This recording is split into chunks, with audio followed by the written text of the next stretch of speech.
클래스 간 관계, 객체 간 관계를 살펴보고 있고, 클래스 간 관계 중에 상속 관계를 설명하다가 끝났습니다. 그래서 우리가 지난 시간에 살펴본 거를 잠깐 복습해 보면 상속의 이점은 두 가지가 있습니다. 자식 클래스를 정의할 때 편합니다. 왜냐하면 자식 클래스는 부모로부터 다 물려받기 때문에 부모에 정의되어 있는데 자식이 그대로 쓸 수 있는 것들은 추가적으로 구현을 안 해도 되는 거죠. 상속만 하면 다 물려받으니까. 그래서 자식 클래스는 부모와 다른 점만 추가적으로 구현하면 돼요. 그래서 자식 클래스를 여러분들이 정의할 때 편리한 측면들이 있습니다. 코드 중복을 제거해주고 코드를 재사용할 수 있게 해주는 거죠. 부모에 있는 코드를 내가 구현하지 않아도 그대로 사용하는 거죠. 근데 상속의 이점은 그것만 있는 건 아니고, 이렇게 계층 구조로 개체들을 모델링하기 때문에 상위 타입에 있는 그 타입들을 이용해 가지고 하위 타입들을 처리할 수가 있습니다. pet, dog, cat이 있으면 pet이라는 타입 가지고 강아지, 고양이를 처리할 수가 있는 거죠. 그래서 이때 이렇게 부모 타입을 가지고 자식을 처리할 때는 값 타입 변수가 아니라 뭘 써야 돼요? 포인터 또는 참조 타입을 써야 됩니다. 값 타입을 쓰게 되면은 그 값 타입은 부모에 있는 멤버 변수밖에는 유지할 수가 없어요. 그래서 슬라이싱 문제가 있다 그랬죠. 그래서 우리가 이제 상속의 이점인 공통 리모컨을 활용한다는 거는 결국에는 다양성을 활용하겠다는 거예요. 그래서 공통 리모컨을 가지고 얘가 처리할 수 있는 다양한 객체들을 처리하는 거죠. 근데 이 다양성을 활용하기 위해서는 늦은 바인딩이 필요합니다. 늦은 바인딩. 그래서 바인딩이라는 것은 함수 호출문이 있을 때 이 호출문이 실제 어떤 함수를 호출하는지를 코딩, 연결해 주는 거를 바인딩이라고 그래요.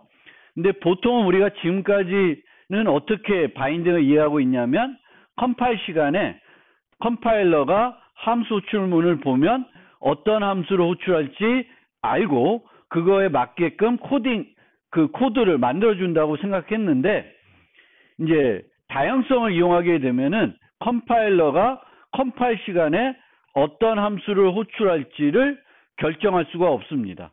실제 전달되는 인자 또는 유지하고 있는 객체가 뭔지에 따라서 실제 호출될 수 있는 함수가 바뀌는 거죠. 그래서 실행 시간에 호출할 함수를 결정하는 것을 우리는 늦은 바인딩이라고 그래요. 동적 바인딩, 늦은 바인딩이라고 합니다. 그래서 컴파일 시간에 결정하는 것이 아니라 실행 시간에 결정하게 되는 거고, 이렇게 함수들이 메소드, 그러니까 클래스에 정의된 메소드를 늦은 바인딩을 하기 위해서는 메소드 앞에 virtual이라는 키워드로 수식해 줘야 돼요. 그래서 virtual이라는 키워드 수식하게 되면은 저 메소드를 우리가 가상함수가 되는데, 가상함수들은 이제 늦은 바인딩이 되는 겁니다. 즉 우리가 다양성을 활용한다는 것은 포인터와 참조 타입 변수를 이용해서 객체를 조작하는 것이고, 그 객체에 정의되어 있는 가상함수를 호출해서 사용하는 것이 되겠습니다. 여기서 또 하나, 이 다양성을 활용할 때 호출할 수 있는 것과 가상함수, 실제 호출되는 것. 호출할 수 있는 것은 뭐에 의해서 결정되냐면은 리모컨에 의해서 결정돼요. 근데 실제 호출되는 거는 가상함수의 경우에는 이 리모컨이 가리키는 객체에 의해서 결정이 됩니다. 그래서 이것도 잘 기억을 하셔야 돼요. 그래서 이 리모컨이 펫 리모컨인데, 이 펫 리모컨이 강아지를 가리키고 있다라고 가정을 해놓고, 그러면 이 리모컨 갖고 할 수 있는 일은 강아지에 정의되어 있는 메소드 목록이 아니라 어디에? 펫에 정의되어 있는 메소드 목록이 되겠고, 그 메소드들이 가상함수인 경우에는 눌렀을 때 실제 실행되는 것은 펫에 정의되어 있는 메소드가 아니라 강아지에 정의되어 있는 메소드가 호출되는 거예요. 이게 이제 제가 지난 시간에 설명드린 내용이 되겠습니다. 그리고 이제 부모 입장에서는 다양성을 활용하고 싶은 메소드들은 버추얼로 수식을 해줘야 되겠고, 이렇게 자식을 갖게 될 클래스는 반드시 소멸자는 버추얼로 만들어 주셔야 돼요. 그리고 나머지 일반 메소드들 중에 다양성을 활용할 메소드들은 버추얼로 수식해 줍니다. 그러면 자식 클래스에서는 이제 이렇게 버추얼로 만든 메소드들을 재정의하게 돼요. 자기에 맞게끔 재정의하게 됩니다. 그때는 버추얼로 수식을 안 해줘도 되고, 뭐로 수식을 해주냐면은 override로 수식해 줍니다. override 또는 final로 수식해 주면 돼요. final로. 물론 앞에 버추얼로 수식을 해도 틀린 건 아니에요. 틀린 건 아닌데, override를 수식할 수 있는 애들은 가상함수만 저렇게 수식할 수가 있어요. final로 수식할 수 있는 것도 가상함수들만 수식할 수가 있습니다. 그러니까 얘는 좀 리던던트하죠. 무의미한, 그러니까 얘가 없어도 얘가 있다는 건 얘는 가상함수라는 게 명확하기 때문에 굳이 버추얼로 안 써도 돼요. 그래서 보통 우리가 일반적으로 프로그래밍 할 때 부모에 있는 가상함수를 재정의할 때는 버추얼로 수식을 안 하고 대신 override나 final로 수식해 준다. 그럼 둘의 차이는 뭐냐? final이 되면 캣의 자식은 이 메소드를 어떻게 재정의할 수 있다 없다?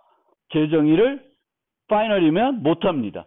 final이면 최종이라는 거예요. 그래서 얘를 더 이상 재정의할 수 없게 되는 거고, override라고 해놓으면은 이제 캣의 밑에 오는 클래스들도 이제 이 메소드를 그 클래스에 맞게 재정의할 수가 있게 됩니다. 여기서 강아지와 고양이의 소멸자도 버추얼이라고 수식해 줄 수 있는데, 안 해줘도 당연히 부모의 생성자가 버추얼이면 자식 클래스의 생성자는 버추얼이 됩니다. 근데 이 경우에는 많은 경우에 그냥 버추얼을 써주기도 해요. 근데 뭐 그거는 여러분들이 하고 싶은 대로 하시면 되겠고, 이제 더 핵심은 이제 일반 요 다양성을 활용할 메소드들을 수식할 때는 override 또는 final로 해주게 되겠고, override와 final로 수식하게 되면은 컴파일러가 이 메소드를 재정의하는 메소드로 인식하고 부모에 있는 메소드와 비교해서 재정의가 제대로 됐는지 안 됐는지를 검사하게 됩니다. 그래서 이 override final은 컴파일러에게 좀 더 엄격하게 문법 검사를 하라고 정보를 추가적으로 주는 요소이기도 합니다. 그래서 그것도 아마 지난 시간에 설명이 좀 됐던 내용이고요. 그러면 이제 나머지 이 슬라이드에 있는 나머지 내용을 차근차근 좀 살펴봅시다. 그래서 부모에 있는 모든 멤버 변수와 메소드를 물려받는 거지만 실제로 보면 물려받지 않는 메소드도 있습니다. 그래서 어떤 메소드들은 물려받지 않냐면 생성자는 상속하고 관련이 없는 부분이에요. 부모의 생성자를 자식이 그냥 물려받는 게 아니에요. 소멸자도 마찬가지고요. 대입 연산자를 다중정의 해놔도 물려받지 않습니다. 그래서 저런 것들은 그 클래스만 위해서 만들어진 것들입니다. 그리고 상속하다 보면 부모의 프라이빗 메소드가 있어요. 그러면 부모의 프라이빗 메소드는 자식에게도 어떻게 돼? 프라이빗 메소드가 되죠. 그러면 이 자식은 부모에 있는 프라이빗 메소드를 호출할 수도 없어요. 호출을 할 수가 없습니다. 그리고 물려받아 호출할 수가 쓸 수가 없는 거지. 그리고 자식 클래스의 리모컨 가지고도 그 메소드를 호출할 수가 없어요. 프라이빗 메소드니까. 그래서 프라이빗 메소드, 더 나아가서는 접근 권한이 없는 메소드, 자식 입장에서 접근할 수 없는 메소드는 상속되지 않는다고 생각해도 돼요. 상속이 되지만 내가 쓸모가 없다라고 생각해도 되고요. 그러니까 접근 권한이 없는 메소드는 상속이 안 된다고 생각해도 상관이 없습니다. 반면에 여기 써 있는 것처럼 일반 멤버 변수들은 접근 권한과 상관없이 다 물려받습니다. 그래서 여기서 이 메소드들은 일부 물려받지 않는다, 이렇게 생각하시면 되겠습니다. 그래서 접근 제어에 대해서 조금 더 이제 자세히 살펴봅시다. 지금까지는 우리가 접근 제어하면은 public, private 두 가지만 써왔어요. public, private. 근데 이제 상속할 때 우리가 public, private 말고 protected를 활용하는 경우가 있습니다. 근데 이 protected는 조금 더 자식 클래스를 정의할 때 편리하게 정의하기 위해서 사용하는 요소라고 생각하시면 돼요. protected는. 그래서 어떤 의미냐면 private과 public은 지금까지하고 차이가 없이 private이면 자기만 쓸 수 있는 거예요. 자기만 이제 접근할 수가 있는 거고 다른 사람들은 접근이 안 돼요. public이면 누구나 다 접근할 수가 있는 것입니다. 그러면 멤버 변수나 메소드를 protected로 만들면 어떤 의미가 되냐면 자식에게는 public과 똑같아요. 근데 외부에는 private과 똑같은 개념이 됩니다. 그래서 밖에서는 protected 멤버를 접근할 수가 없는데 자식은 public 멤버처럼 자기가 접근할 수 있게 되는 게 protected입니다. 그래서 이런 A가 있어요. 이 private이잖아요. 그런데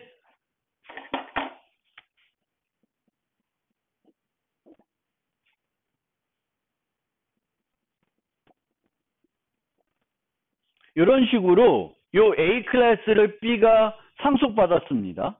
그러면 멤버 변수는 접근 제어와 상관없이 다 물려받아요. 그러니까 클래스 B의 B 객체도 A, B, C 저 멤버 변수, 세 개의 정수 멤버 변수를 모두 가지게 됩니다.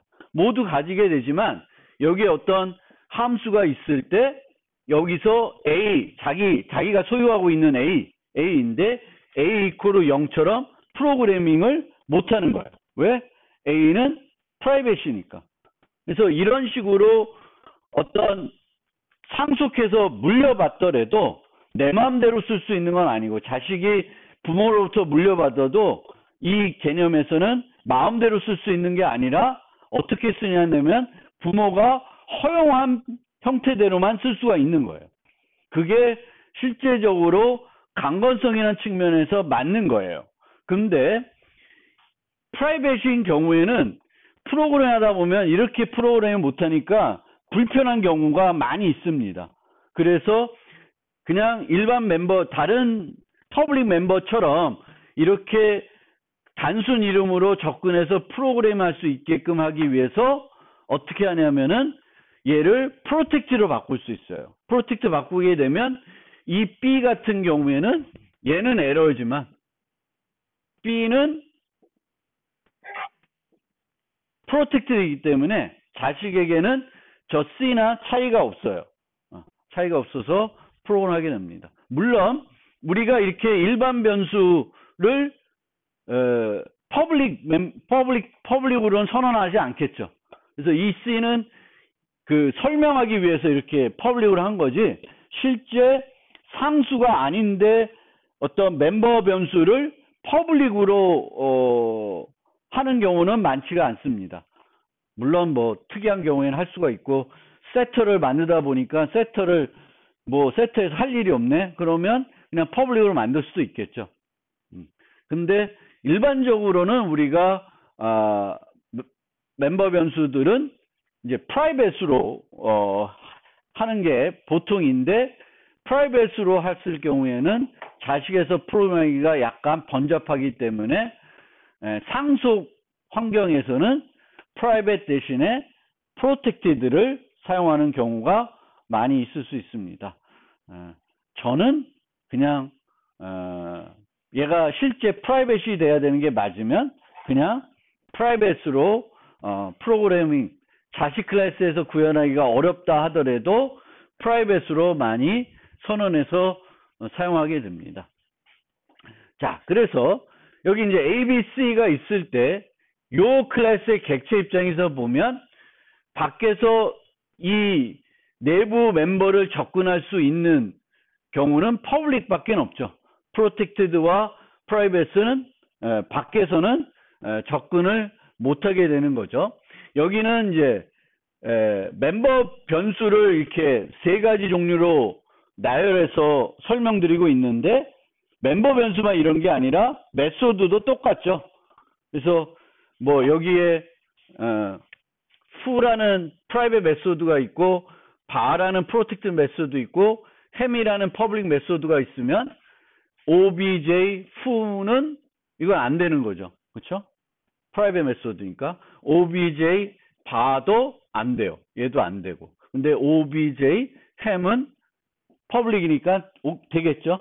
그래서 설명을 제가 편하기 위해서 멤버 변수 갖고 하지만 이게 멤버 변수가 메소드로 바뀌어도 똑같은 거죠. 그래서 보통 메소드는 근데 이제 프라이빗이나 프로텍트를 만들지 않고 보통은 퍼블릭으로 많이 만들죠. 그러니까 그 개념이 또 차이가 있겠습니다. 자, 그러면은 이제 어떤 클래스의 멤버를, 이게 멤버 변수든 메소드를 프라이빗, 프로텍트, 퍼블릭 만들었을 때 이 클래스의 객체를 가지고 밖에서 할 수 있는 일은 퍼블릭 멤버만 접근할 수가 있는 겁니다. 그 다음에 이제 이 A라는 클래스가 있는데 상속을 하게 돼요. 이제 상속을 하는데 보통 우리가 상속을 할 때 퍼블릭으로 상속을 합니다. 퍼블릭으로. 근데 C++는 좀 복잡하게 상속을 할 때 접근 제어를 표시할 수가 있어요. 그래서 상속을 프로텍티드로 할 수도 있고 프라이빗으로도 할 수도 있습니다.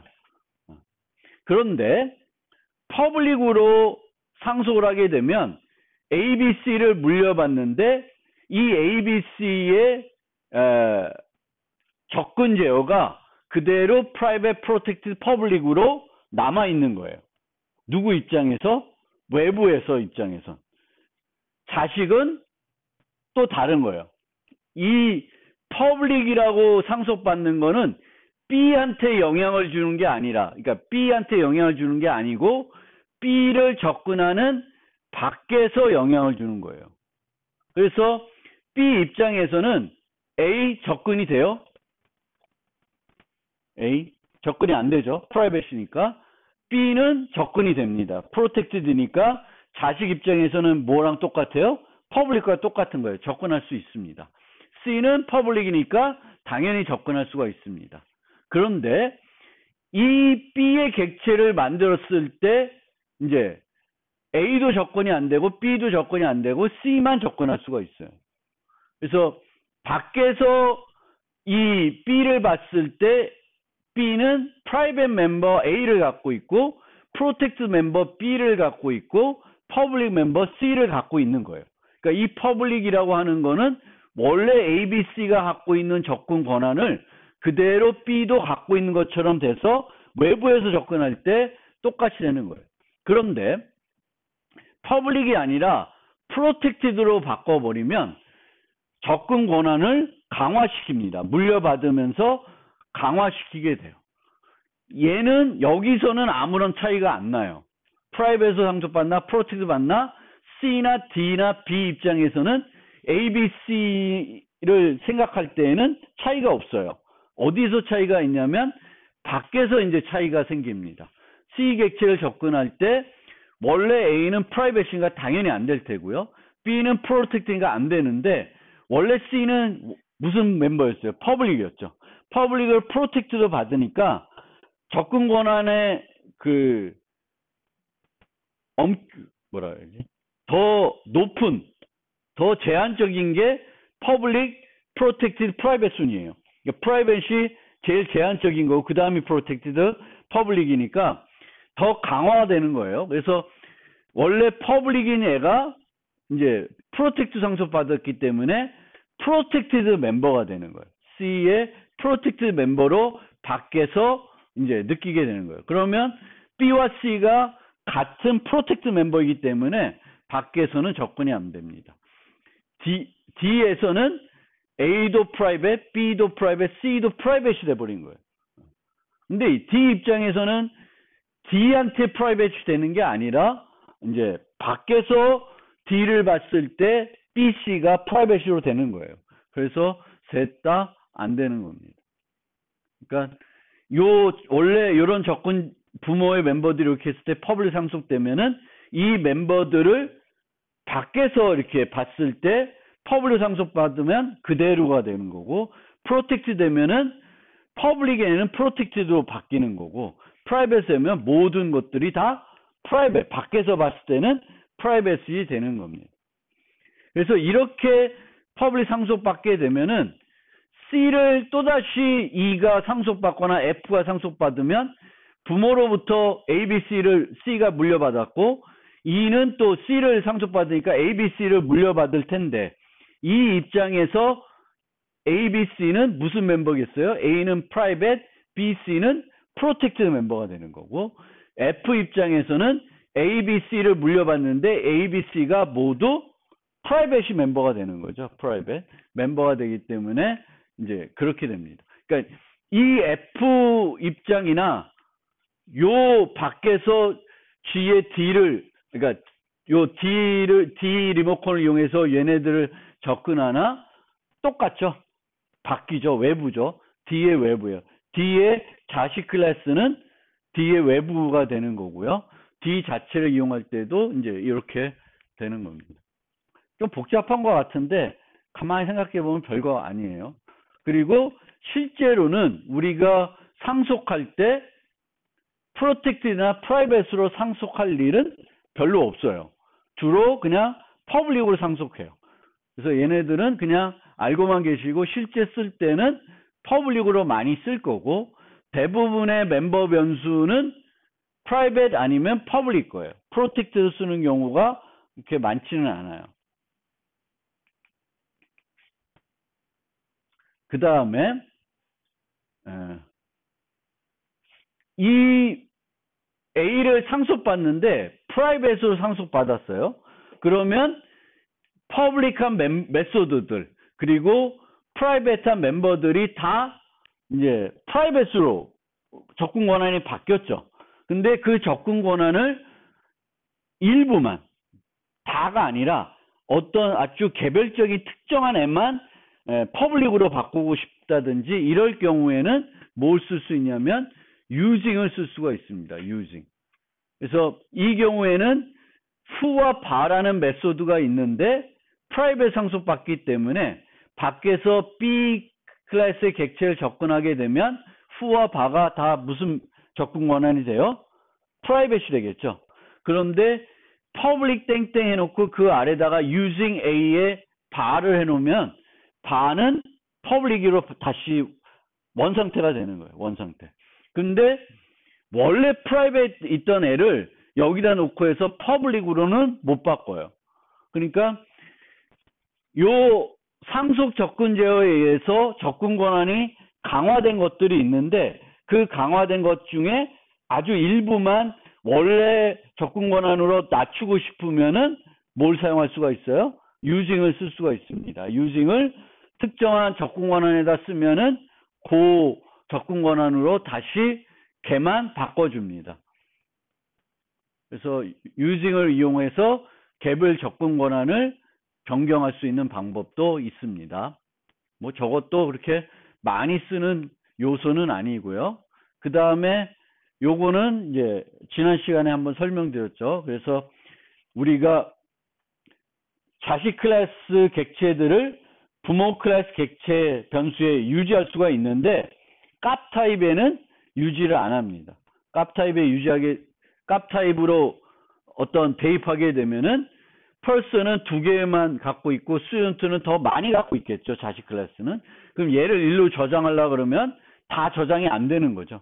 그래서 우리가 다양성을 얻기 위해서 다양한 자식들을 바꿔가면서 유지하려고 하면은 값 타입이 아니라 항상 뭘 써요?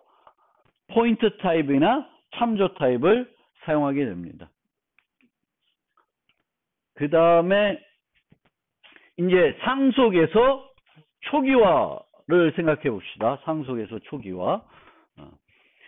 이제 내가 부모 클래스를 상속받았어요. 펄슨이 있고 스튜던트가 있어요. 그러면 이 학생 객체는 3개의 멤버 변수를 가지게 되죠. 여기에 있는 것과 부모로부터 물려받는 거, 그렇게 해서 이제 갖게 되는데, 객체를 생성할 때에는 객체가 유지하는 멤버 변수를 모두 어떻게 해줘야 돼요? 초기화 해줘야 되죠. 그러면 그 초기화를 보통 우리가 어떻게 했어요? 초기화하는 방법은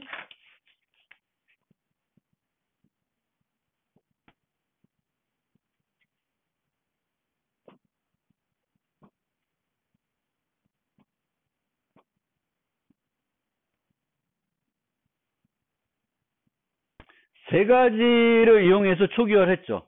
얘가 뭐 객체 상수냐, 뭐 시작값 유동 변수냐, 고정 변수냐에 따라서 그 멤버 변수의 특성들을 살펴보고 거기에 맞게끔 명백한 초기화를 하거나 초기화 목록을 이용하거나 생성자 몸체를 이용하게 됩니다.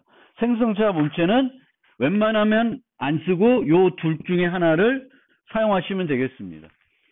그러면은 나는 이 수용 객체는 이 3개를 다 초기화해 줘야 되는데 이 2개는 부모로부터 물려받은 거예요. 그러면 이 2개에 대한 초기화하는 코드는 여기에 들어가 있는 게 아니라 어디에 있으냐면 여기에 있을 거예요. 여기에 부모의 초기화하는 코드들이 있는 거예요. 그러면 자식은 스튜던트 클래스는 그 자기가 추가한 멤버 변수를 초기화하는 코드를 만들고 자기가 물려받는 것들은 부모의 생성자를 호출해서 초기화하는 형태로 코드를 구성하게 됩니다. 그래서 부모로부터 물려받는 멤버 변수를 자식 클래스가 직접적으로 초기화하지 않는다는 거예요. 직접적으로 초기화하지 않고 부모에 정의되어 있는 생성자를 호출해서 초기화하게 됩니다. 그리고 객체가 초기화되는 순서는 항상 꼭대기부터 아래로 내려와요. 그러니까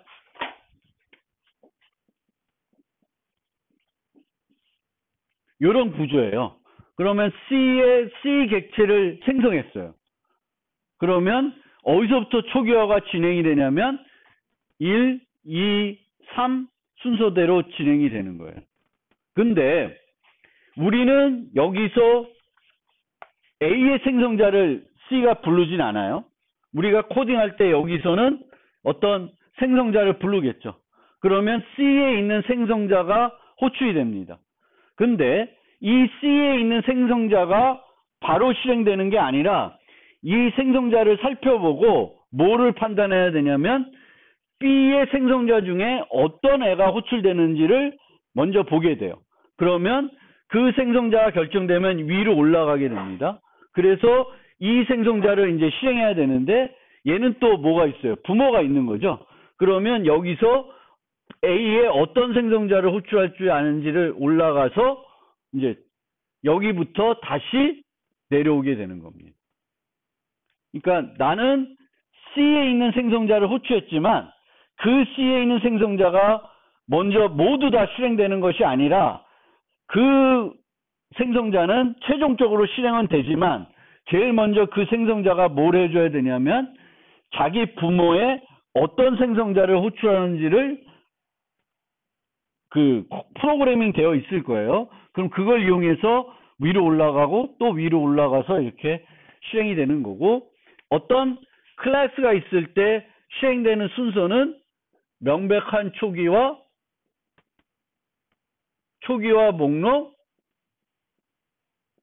목록, 생성자, 몸체가 실행이 되는 거예요. 그래서 올라가서 A까지 왔으면 A에는 명백한 초기화가 실행이 되고, 호출된 생성자에 있는 초기화 목록 부분이 실행이 되고, 그 다음에 몸체가 실행되고, 그 다음 B의 명백한 초기화 목록, 생성자 몸체, C의 명백한 초기화 목록, 생성자 몸체 순으로 실행이 되는 것이 되겠습니다. 예를 가지고 설명해 볼게요. 자, A 클래스가 있고, A의 멤버 변수로 X 클래스의 객체를 하나 가지고 있어요. 그 다음에 B는 A를 상속받고 있고, B에는 Y라는 클래스의 객체를 멤버 변수로 유지하고 있습니다. 그러면 얘를 살펴봅시다. 예. 첫 번째부터 동적 생성을 했죠. 근데 new B를 했어요. new B를 하면은 B에 어떤 생성자가 호출되는 거예요? new B 하면 new B 하니까 좀 그렇고, 얘가 이런 식이죠. new B 이렇게 되어 있다고 보시면 얘는 뭐라는 거예요? B의 기본 생성자를 호출하는 거죠. 기본 생성자. 그러면 기본 생성자로 가봐요. 근데 기본 생성자에서는 특별하게 어떤 부모 생성자를 호출한다는 것을 표시하고 있지 않습니다. 얘는 하고 있는데 얘는 안 하고 있어요. 그러면 특별한 부모의 생성자를 호출한다고 프로그래밍이 안 돼 있으면 부모의 무슨 생성자가 호출될까? 상식으로 생각하면 기본 생성자가 호출돼요. 그렇기 때문에 상속할 때 부모의 기본 생성자가 없으면은 코딩하기가 대단히 번거로울 수가 있어요. 그래서 보통은 우리가 상속으로 모델링 했을 때 위에 있는 상위 클래스에는 최대한 기본 생성자를 만들어 주시는 게 좋아요. 그러면 이 경우에는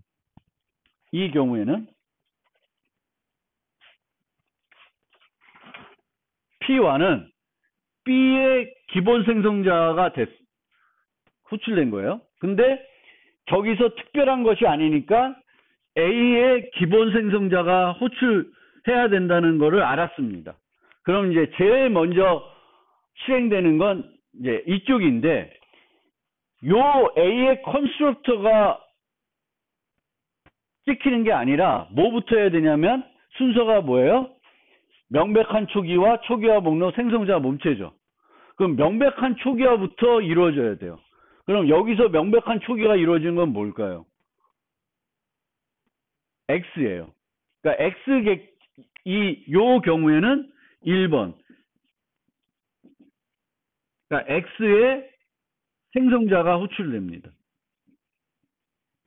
그 다음에 뭐가 출력이 돼요? A의 기본 생성자가 출력이 되는 거예요. 그 다음에 이제 그러면 부모께 다 끝났죠. 그럼 자식 걸로 옵니다. 그럼 자식의 몸체가 실행되나? 아닙니다. 이 클래스에서 항상 뭐부터 해야 돼? 또 명백한 초기화부터 해야 돼요. 그러면은 3번 그러니까 Y의 생성자가 호출이 되는 거예요. 그 다음에 4번에서 B의 몸체가 실행되는 겁니다. 요 순서대로 되는 거예요. 얘가 먼저 호출은 되지만 우리가 여기서 풀어할 때는 B의 생성자를 호출하지만 B의 몸체가 먼저 실행되는 게 아니라 항상 위로 올라가서 제일 꼭대기인 것부터 거꾸로 내려오게 돼요.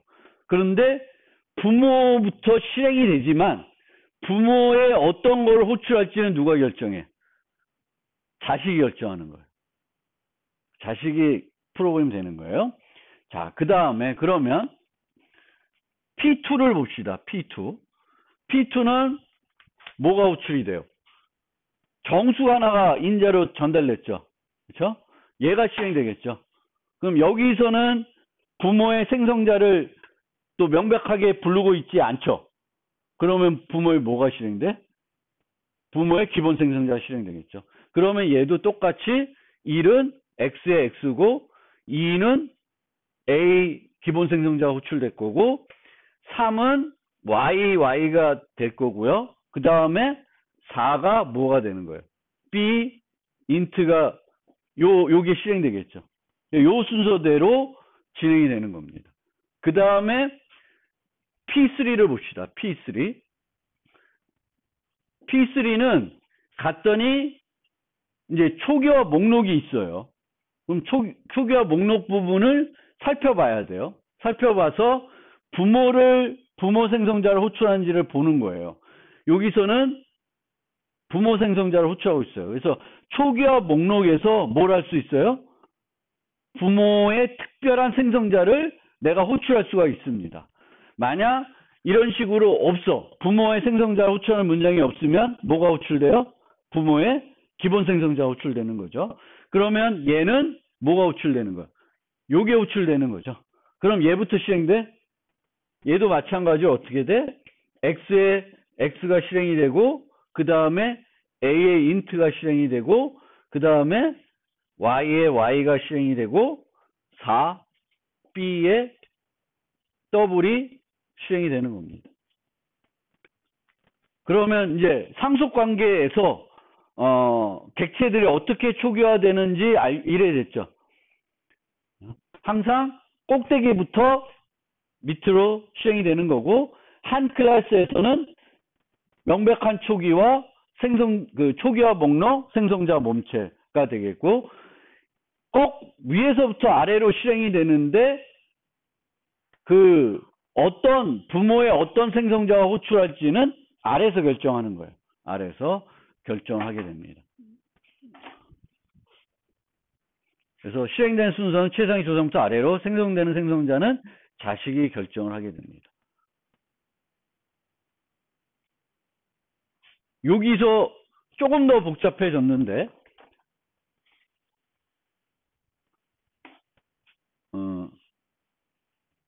얘를 봅시다. 얘를 한 번 더 봐요. 그러면 얘는 1로 갔죠. 1로 갔어요. 1로 갔는데 여기에는 뭐가 있냐면은 생성자들도 코딩하다 보면 코드가 중복될 수가 있죠. 그래서 생성자에서 다른 생성자를 호출할 수가 있어요. 얘는 얘를 호출하고 있죠. 그러면 열로 가게 되겠고 얘는 여기서 A를 호출한다고 되어 있어요. 그러면은 저 애는 1번 X의 X가 되겠죠. 2번 A의 int가 돼요. 3번 뭐가 실행될까? Y 그 다음에 B int가 실행이 돼요. 그 다음에 최종적으로 B W이 실행돼요. 그러니까 맨 마지막에 끝나는 함수는 뭘로 끝나요? 우리가 호출한 생성자로 끝나는 거예요. 이게 맨 마지막에 출력이 됩니다. 얘가 출력이 되고 그 다음에 얘가 출력이 되는 거예요. 그래서 요거를 잘 보셔야 되겠고 초기화 목록에서 같은 클래스의 다른 생성자를 호출하면 다른 것을 추가적으로 나열할 수가 없습니다. 그러니까 여기다가 추가적으로 뭘 할 수는 없어요. 여기서 뭐를 할 수는 없어요. 그런데 여기서는 가능해요. 여기서는 B int n 땡땡 A 10, Y 10 이렇게 할 수가 있어요.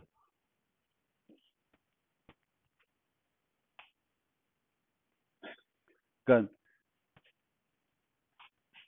제한은 뭐냐면 다른 생성자를 호출하면은 초기화 목록에는 그것만 와야 돼. 다른 생성자를 호출. 그러니까 자기 클래스 내에 있는 또 다른 생성자를 호출하는 형태로 초기화 목록을 사용할 거면 요것만 와야 돼.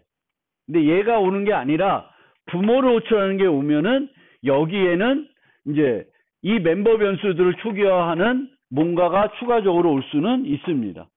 이 두 개가 같이 올 수는 없어요. 얘는 얘만 와야, 얘는 얘만 와야 되는 거지. 얘는.